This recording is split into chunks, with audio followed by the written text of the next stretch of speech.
Hello जी, सारे कैसे हो? I hope you all are doing well. और इस वीडियो में हम बात करने वाले हैं ऐसे 10 थिंग्स जो आपको पता होनी चाहिए एज अ स्टूडेंट इंजीनियर। और जैसे कि मैं खुद एक इंजीनियर हूँ, तो मैंने सोचा कि क्यों ना ये चीज़ें आपको पहले पता रहे तो काफ़ी अच्छा रहेगा। और जैसे कि अभी सब बच्चों के एग्ज़ाम्स ऑलमोस्ट ख़त्म होने वाले हैं या जेई दे के आने वाले हैं जो बच्चे कॉलेजेस में, तो बेसिकली उन लोगों के लिए होने वाली है ये वीडियो। और जो फर्स्ट ईयर या सेकेंड ईयर स्टूडेंट्स हैं उन लोगों के लिए भी, जो मेरा एक्सपीरियंस है उससे मैंने ये चीज़ों को डिसाइड करते हुए मैंने एक लिस्ट बनाई है जो कि आप लोगों को पता होनी चाहिए as a student, as a engineer. तो चलो स्टार्ट करते हैं वीडियो को और देखते हैं कि पहली वो क्या चीज़ है।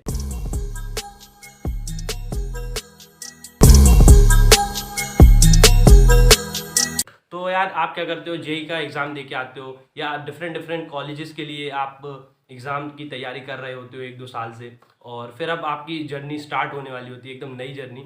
तो उसके लिए मैं आपको बताना चाहूँगा कि ऐसी कुछ चीज़ों का आपको ध्यान रखना होगा जो कि आप एज अ फ्रेशर ही जाते हो कॉलेज में। तो वो क्या क्या है? तो पहली चीज़ आती है यार, कॉलेज की रैंकिंग।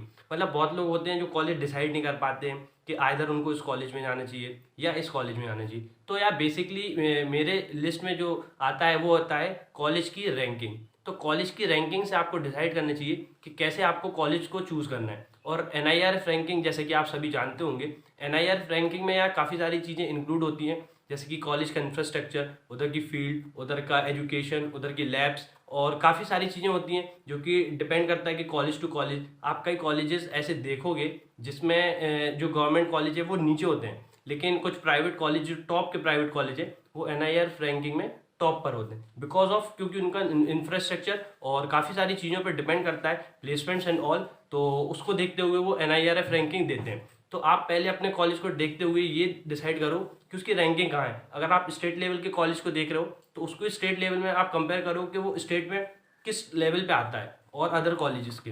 ठीक है, तो पहली चीज़ तो ये हो गई, आई थिंक क्लियर हो गई होगी। तो अब हम आते हैं दूसरे पॉइंट पे जो कि है ब्रांच। तो ब्रांच से रिलेटेड बहुत बच्चों का डाउट होता है कि भैया मुझे अच्छी ब्रांच नहीं मिली है, मैं अच्छे कॉलेज में तो आ गया हूँ लेकिन ब्रांच अच्छी नहीं मिली है, इलेक्ट्रिकल, सिविल, मैकेनिकल, या मेरे मनपसंद की ब्रांच नहीं मिली है। तो क्या अब मुझे वही करना पड़ेगा एज अ सिविल इंजीनियर? क्या मुझे सिविल इंजीनियरिंग ही पढ़ना पड़ेगा, या इलेक्ट्रॉनिक्स इंजीनियर तो इलेक्ट्रॉनिक्स ही पढ़ना पड़ेगा? नहीं यार, ऐसा कोई फोर्सफुली नहीं होता है कि अगर आपने इलेक्ट्रॉनिक्स या इलेक्ट्रिकल या मैकेनिकल कोई भी ब्रांच ले ली है तो आपको सिर्फ वही पढ़ना है। या कॉलेज में ऐसा नहीं होता है, क्योंकि कॉलेज में आपको हर चीज़ एक्सप्लोर करने का मौका मिलता है। अगर आप फर्स्ट ईयर में आते हो तो आपको ना सारे सब्जेक्ट्स की नॉलेज दी जाती है दोनों सेमेस्टर में, ताकि आप सारे ब्रांचेस को, सारे इंटरेस्ट को आप एक बार जान लो। और अगर आप बात करते हैं कॉलेज जो टॉप के होते हैं जैसे आईआईटीज़ या एनआईटी, उसमें क्या होता है ना, आप मेजर और माइनर करके सब्जेक्ट्स होते हैं जिसमें आप डिसाइड कर पाते हैं कि अगर आपका इंटरेस्ट किसी अदर ब्रांच में है और आप कोई दूसरी ब्रांच के, तो आप अपनी ब्रांच चेंज कर सकते हैं। काफ़ी कॉलेजेस में होता है ब्रांच चेंज का, लेकिन हाँ कुछ कॉलेजेस में नहीं होता है। अगर होता है तो उनका कुछ क्राइटेरिया होता है। तो यार ऐसा नहीं है, मैंने काफ़ी लोगों को ऐसे देखा है जो मैकेनिकल के होके सॉफ्टवेयर इंजीनियर में जाते हैं, और जो कोर में होते हैं लेकिन वो सॉफ्टवेयर की तरफ इंटरेस्ट दिखाते हैं। कई कई ऐसे होते हैं जो आईटी सेक्टर, आईटी या सीएस के होते हैं लेकिन वो अपने कोर में जाना चाहते हैं, जैसे हार्डवेयर वगैरह। तो वो उस कंपनीज में भी जाके अच्छा कर रहे होते हैं। तो ऐसा कोई कंपलसरी नहीं है कि आप अपनी ब्रांच में रह के ही अपनी ब्रांच का ही पढ़ना पड़ेगा। वो आपके इंटरेस्ट और कॉलेज के ऊपर डिपेंड करता है कि वो आपको कितना वो देता है कि आप उसको एक्सप्लोर कर सको अदर ब्रांचेस को। ठीक है, तो ये कॉलेज टू कॉलेज डिपेंड करता है और आपके इंटरेस्ट पे डिपेंड करता है। इट्स नॉट फोर्सफुली कि आप वही ब्रांच पढ़ेंगे अपने कॉलेज में। ठीक है, तो आई होप ये भी चीज़ क्लियर हो गई होगी। बहुत लोगों को डाउट रहता है कि नहीं यार, अब तो इलेक्ट्रिकल मिल गई या सिविल मिल गई तो अब तो यही पढ़ना पड़ेगा। ऐसा नहीं है, और अगर आपका इंटरेस्ट है उस चीज़ में तो आप उसमें भी अच्छा कर सकते हो। अब हम बात करते हैं अगले नेक्स्ट पॉइंट की, जो कि है इलेक्ट्रॉनिक्स गैजेट। अगर आप एज अ फ्रेशर्स कॉलेज में आ रहे हो तो यार दो इलेक्ट्रॉनिक गैजेट जो कि बहुत नीडेड होते हैं, और 12th तक अभी बच्चों को बहुत से पेरेंट्स एक्सेस नहीं देते हैं कि उनका पर्सनल मोबाइल या लैपटॉप। तो अब हाँ, मैं बोलूँगा कि आपको अब ज़रूरत है एक मोबाइल की और एक लैपटॉप की, जो कि एक बेसिक नेसेसिटीज़ बन गई है, क्योंकि हर चीज़ ऑनलाइन हो चुकी है। तो अगर आप कॉलेज की स्टूडेंट बन रहे हो तो यार आपको एक लैपटॉप की नीड होगी। हाँ, इट्स नॉट नेसेसरी कि आप कोई महंगा सा लैपटॉप लो, बेसिक सा भी लैपटॉप ले सकते हो जो आपके बजट में आ जाए। और हाँ, एक मोबाइल की ज़रूरत है, क्योंकि मोबाइल से क्या आपके बहुत सारे काम हो रहे होते हैं, जैसे कि व्हाट्सएप या यूट्यूब से आप पढ़ रहे होते हैं कई बार। Necessary to have your these type of electronics devices. तो अब हम बात करते हैं नेक्स्ट टॉपिक की, तो जो कि होने वाला है बुक्स। तो बहुत लोग होते हैं कि वो बुकिश बोलते हैं, भैया बुक मिल जाएगी। अभी मेरे पास कई बच्चों का डाउट आया था, तो भैया बुक होगी क्या आपके पास? यार मैं बताता हूँ, you are living in 20s, ठीक है। तो अब ये वो जनरेशन नहीं रही कि आप हर चीज़ बुक से गो थ्रू कर रहे होंगे क्लासेस में जाकर। अब हर चीज़ ऑनलाइन हो गई है। तो आजकल बच्चे के पीडीएफ्स में ज़्यादा विश्वास रखते हैं। जैसे कि मैं भी आप ही के जनरेशन का हूँ, तो 1-2 साल ही बड़ा होगा मैं आपसे। तो मैं आपको अपना एक्सपीरियंस से बताता हूँ जो मैं भी फॉलो करता हूँ कि बुक से यार मैंने अभी तक तो नहीं पढ़ाई की है। और मैं as a third year student हूँ, तो फर्स्ट ईयर सेकंड ईयर से तो मैंने कोई बुक नहीं ली है। लेकिन हाँ, बहुत लोगों का शौक होता है कि वो बुक से ही पढ़ पाते हैं, तो यार ठीक है, अच्छी बात है। लेकिन मैंने देखा है कि ज़्यादातर बच्चे बुक पर टिक नहीं पाते हैं और वो पीडीएफ पर आ जाते हैं। और आजकल ज़माना आ गया है यूट्यूब पे वीडियोस देख के वो पढ़ रहे होते हैं। तो यूट्यूब पे भी बच्चे क्या करते हैं, पहले ये होता था कि वीडियो देख रहे हैं और नोट्स बना रहे हैं अपने। लेकिन अब तो और ज़माना चेंज हो गया है, और अब क्या करते हैं, यूट्यूब पे वीडियो देखी, पॉज की, उसका स्क्रीनशॉट लिया और उसी की स्क्रीनशॉट्स की पीडीएफ बना लेते हैं ताकि उनको एफर्ट ना करना पड़े। तो मतलब ये अपने अपने तरीके हैं जो निकाल रखे हैं बच्चों ने। और तो आप मतलब एकदम ये मान सकते हो कि अब आपको इसके हैबिचुअल होना पड़ेगा, क्योंकि आपके आसपास ऐसी चीज़ें हो रही होंगी, ठीक है। तो आई थिंक आपको पीडीएफ की अब आदत डाल लेनी चाहिए। तो या आई गेस ये पॉइंट भी क्लियर हो गया होगा। तो अब हम बात करते हैं कि जैसे कि अब आप नए नए आए हो कॉलेज में, ठीक है, इंटरेक्शन आपका अभी किसी से हुआ नहीं एज अ फ्रेशर्स। तो आपको सारे नए नए चेहरे दिख रहे होंगे, अपने बैचमेट्स, अपने क्लासमेट्स, अपने आसपास जो सीनियर्स हैं। तो आपको क्या है, उनका उनसे इंटरेक्शन करना है आपको, ठीक है, उनको जानना, उनसे बात करने की कोशिश करो, अपने फ्रेंड्स बनाओ। और हाँ, ज़रूरी नहीं है कि हर कोई आपका बेस्ट फ्रेंड बनेगा, लेकिन एटलीस्ट आप हर एक पर्सन से जाके उससे बात कर सकते हो, उसका इंटरेस्ट जान सकते हो। क्योंकि आप जब डिफरेंट डिफरेंट लोगों से बात करते हो तो आपको पता चलता है कि अगला बंदा किस सोच का है, और उससे आपको क्या पता कुछ सीखने को भी मिल जाए। तो आई थिंक आपको सबसे पहले स्टार्टिंग में बात करनी चाहिए, और फिर उसके बाद आपको डिसाइड करना चाहिए कि हाँ, इससे मेरे को कितनी दोस्ती रखना है, या ये मेरे काम का बंदा है कि नहीं। तो ये पहले आप जब बात करेंगे, इंटरेक्शन करेंगे, सोशल इंटरेक्शन करेंगे, जब भी आपको ये चीज़ पता चल पाएगी। और आप सीनियर से मिलते हैं तो सीनियर से यार आपको उनका एक्सपीरियंस के बारे में पता चलता है। आप उनसे पूछ सकते हो कि आपके कॉलेज में कैसे चीज़ें होती हैं, आपने क्या क्या किया है अपने समय में। तो आपको काफ़ी कुछ सीखने को भी मिलेगा उनसे।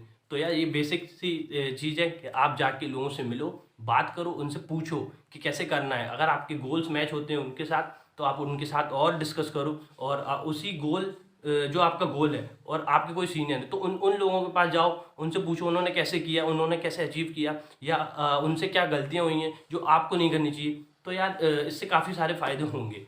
ओके, तो अब हम बढ़ते हैं अपने नेक्स्ट पॉइंट पर।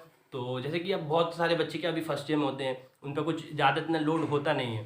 तो वो क्या करते हैं कि खाली बैठे रहते हैं और अपना टाइम ऐसे ही गंवा देते हैं।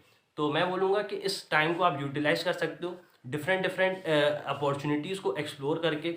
और ये सब आपको इंटरनेट पे आप मिल ही जाएगी, काफ़ी सारी वीडियोस, या इंटरनेट पे आप सर्च करेंगे जैसे कि बहुत सारी स्किल्स होती हैं, वो आप सीख सकते हो। और पता कर सकते हो कि हाँ, आपके जो बचे हुए 3-4 साल हैं उसमें आप क्या क्या कर सकते हो। एटलीस्ट आपको अलग अलग फील्ड का आइडिया हो जाएगा। लेट सपोज मैं एक एग्जांपल देता हूँ कि इंजीनियरिंग में क्या होता है, बच्चे दो चीज़ें देखते हैं, एक या तो आईटी सेक्टर में जाते हैं, या फिर कोर में जिनका इंटरेस्ट होता है, जो कि गेट या कैट वगैरह जो दे रहे होते हैं, गवर्नमेंट एग्जाम्स दे रहे होते हैं, तो उसमें इनका इंटरेस्ट हो। तो आप इन सब के बारे में थोड़ा थोड़ा जानेंगे, यूट्यूब पर सर्च कीजिए, लोगों से पूछिए, तो आपको पता चलेगा कि हाँ, ऐसे ऐसे कुछ प्रोग्राम होते हैं, या कोडिंग में क्या क्या चैलेंजेस होते हैं, कितने हैकाथॉन्स होते हैं, या जो गेट देते हैं उसमें और भी एग्ज़ाम्स कैसे होते हैं, उस एग्ज़ाम का पैटर्न क्या है, उसमें क्वेश्चंस कैसे आते हैं, किस लेवल के आते हैं, कितने लोग सेलेक्ट होते हैं, क्या रेशियो है। तो काफ़ी सारी चीज़ें आपको सीखने को मिलेगी। तो यही है कि अपॉर्चुनिटीज़ के बारे में जानते रहिए, ताकि जब आप उस फेज़ में पहुँचे जो अपॉर्चुनिटीज़ आपके लिए आ रही होंगी, तो आपको पहले से पता होगा, you are aware of that, ठीक है। तो आपको मतलब थोड़ा वो नहीं होना पड़ेगा कि हाँ, मुझे पता ही नहीं है चीज़ों के बारे में। आप पहले से जब सर्च करके रखेंगे तो यू शुड नो कि हाँ, क्या होता है, और आप शायद किसी को बता भी पाएंगे और गाइड कर पाएंगे। तो ओके, आई होप ये भी पॉइंट आपको क्लियर हुआ होगा। तो नेक्स्ट पॉइंट अब हमारे लिस्ट में आता है जो कि 7 नंबर पे है, तो वो हैगा स्किल्स। यार स्किल्स इतना बेहतरीन पॉइंट है, मैं आपको बताना चाहूँगा।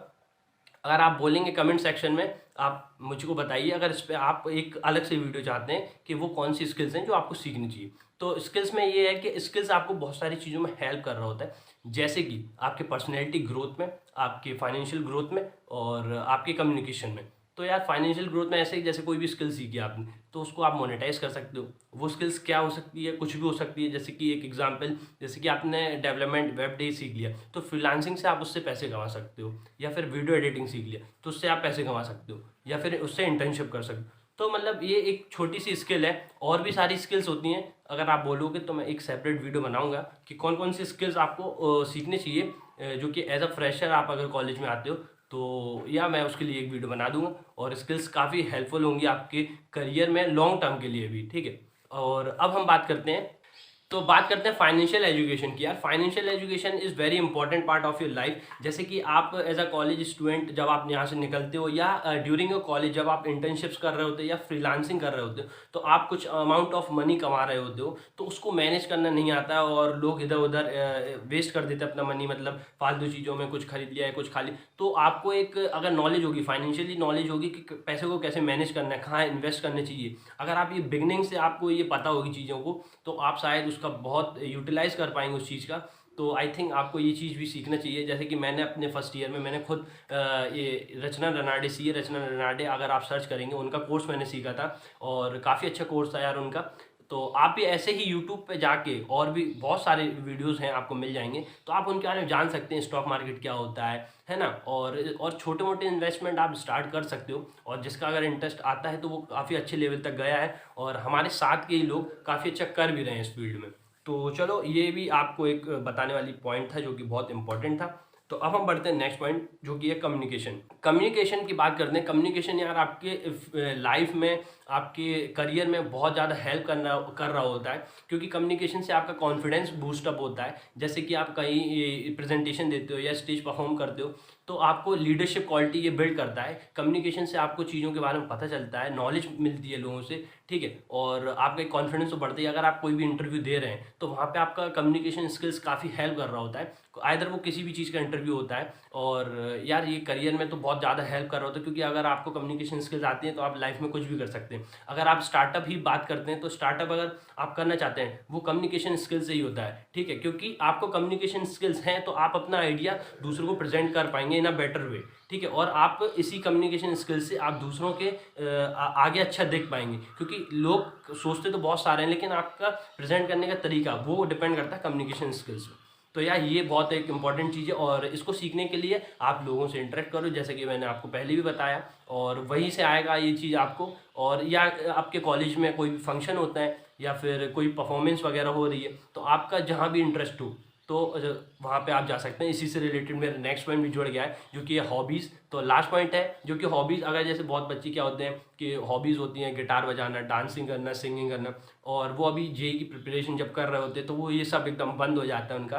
तो मैं बोलूँगा जब आप कॉलेज में आते हैं तो आपको ये सब चीज़ें कॉलेज में करने का मौका मिलता है, और डेफिनेटली आपको उसको करना चाहिए। आप स्टेज परफॉर्म करिए अपने कॉलेज में, जो भी फंक्शन फेस्ट होते हैं वहाँ जाइए, और काफ़ी अच्छा आप इसमें ग्रोथ कर सकते हैं। अगर आपने अच्छे लेवल तक का कर लिया है तो आप इसको मोनेटाइज भी कर सकते हैं इस चीज़ को, आइदर वो सोशल मीडिया हो या कहीं परफॉर्मेंस के थ्रू। तो आई होप आपको वीडियो पसंद आई होगी, और मिलते हैं इसी तरह किसी नेक्स्ट वीडियो में। जब तक के लिए टेक केयर, बाय बाय।